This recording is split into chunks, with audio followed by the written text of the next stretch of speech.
Hi everyone, and welcome to another edition of the Wayrider Chronicles. Today I'd like to talk about AI, artificial intelligence. Last week, an American company called NVIDIA announced its earnings.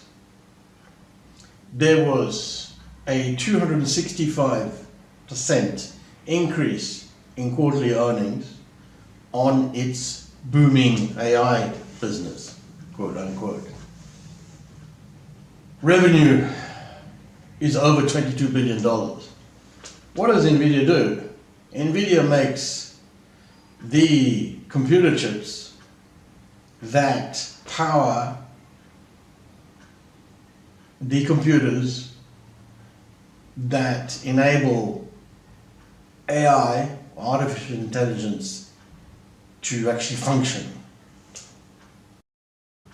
Why is this important? Because up until now, our computer processing powers were run by CPUs, central processing units, and we are moving from chips that process bits and bytes, although bits and bytes still are the basis of computing, but essentially moving from a CPU cycle to a GPU cycle. What does that mean? It means that the chips being primarily produced at this particular moment, although there are a lot of them competitors, by NVIDIA, are graphics processing units. Graphics processing units were originally developed by this company, and by the way, this is not at all, in any sense, a promotion of the company as such. I'd like to underline that. But originally the company's chips, the GPUs, were used in video gaming to enable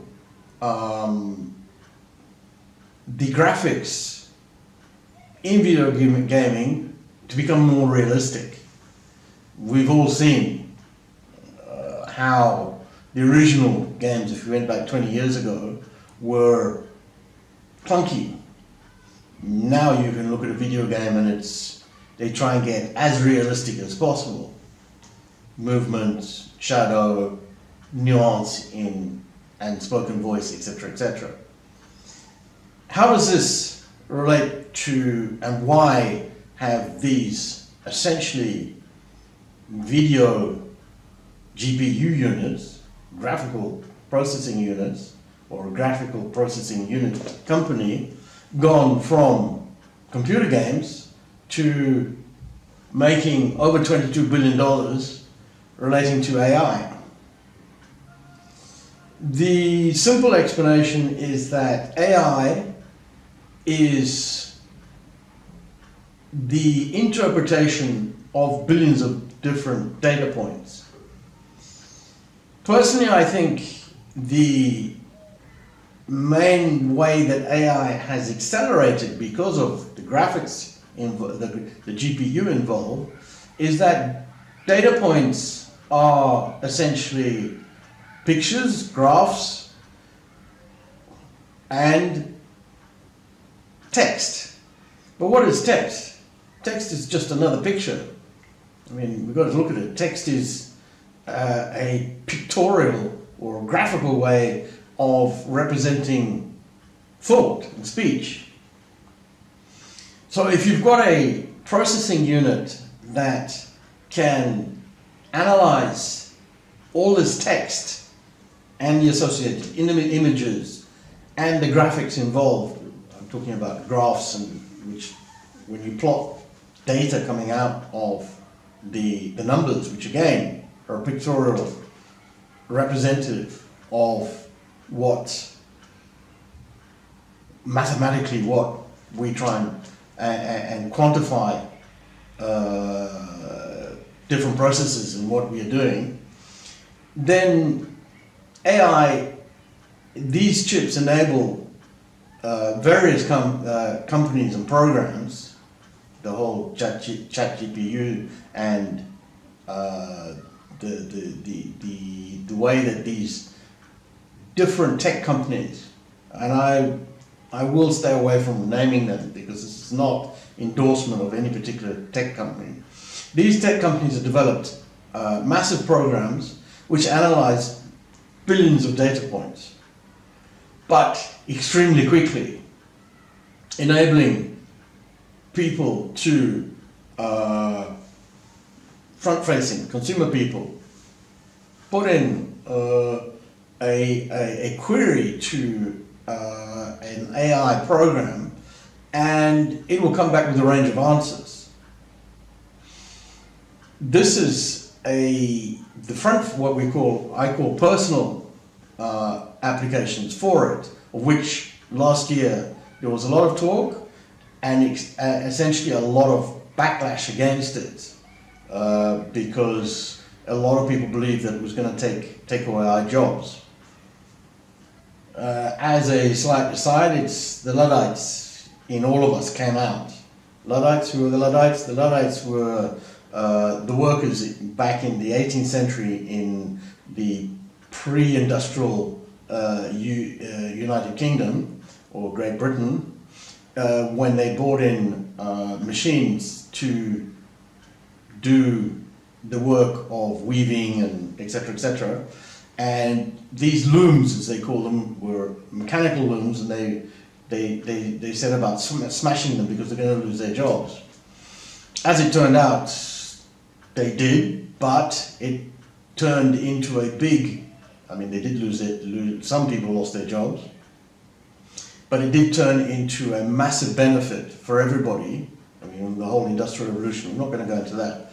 But the issue here is that a lot of people feel that last year especially, though that seems to have dropped off in this year, a lot of people felt that we were all going to lose our jobs to AI and the robots were going to take over.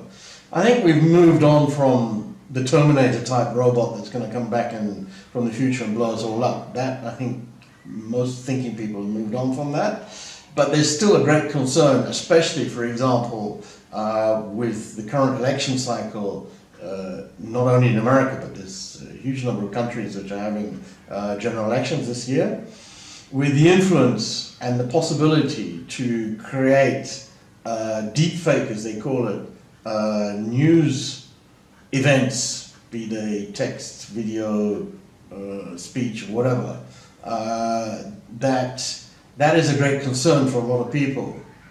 My view on that is that I think most people know when something is not right.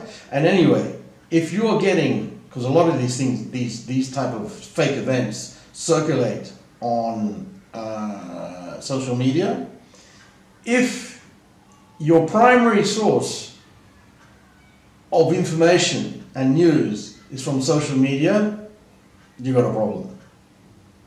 You got a problem because there is no substitute for in-depth journalism with all the experience and the double fact-checking that they do. Anyway, that's a different issue. Essentially, we've seen in artificial intelligence a lot of talk about how it's affecting what we can use it for as individuals. Be it getting the program to write you letters, produce images, produce film, which is the latest one,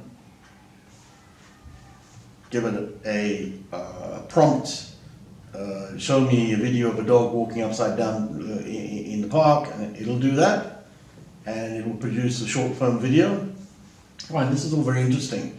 But essentially, the main thrust, and this is where this particular company in America knows where it's very important, the analytical side of business, of helping businesses process very rapidly the vast amounts of data that they've got, which up until now was extremely difficult for them to process in a timely manner. All businesses produce or have these data sets. Just look at any business which is selling whatever. They have basic information about how many units they've sold, what price it sold, were there any problems, what was the time for delivery, all those type of data points, as they called, are available.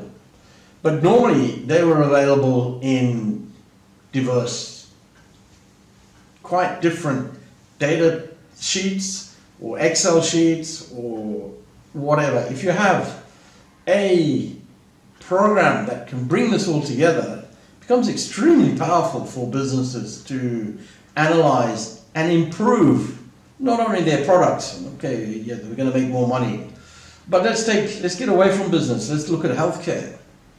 I mean, we have healthcare.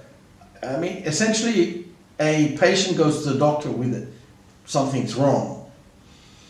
The doctor will make an informed judgment on his experience, but also, if it's complicated, will need to send the patient for a series of tests, which, as we all know, you get a blood sample, and there's tests taken on the blood sample, etc., etc.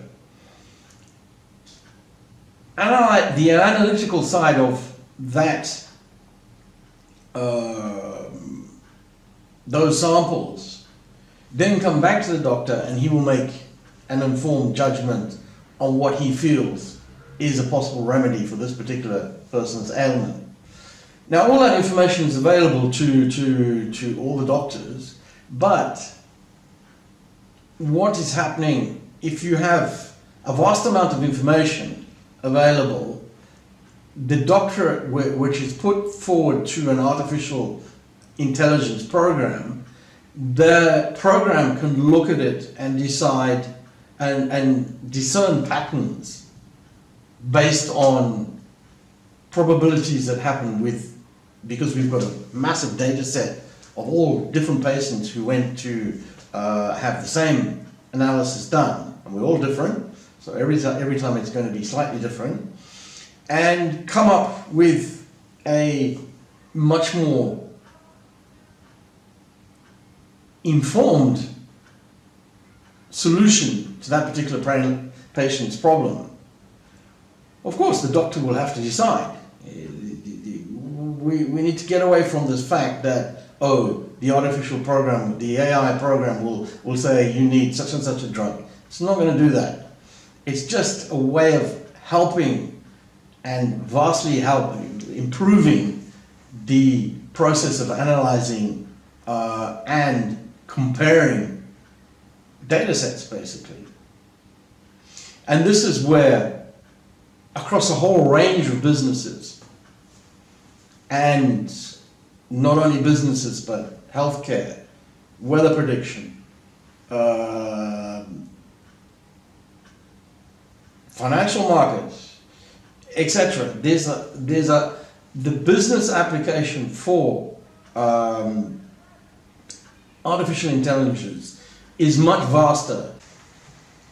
So much euphoria in the US, especially the US, but also other financial markets, where companies are on a daily basis putting out statements that they will be using whatever AI application to drive their business forward, etc., etc.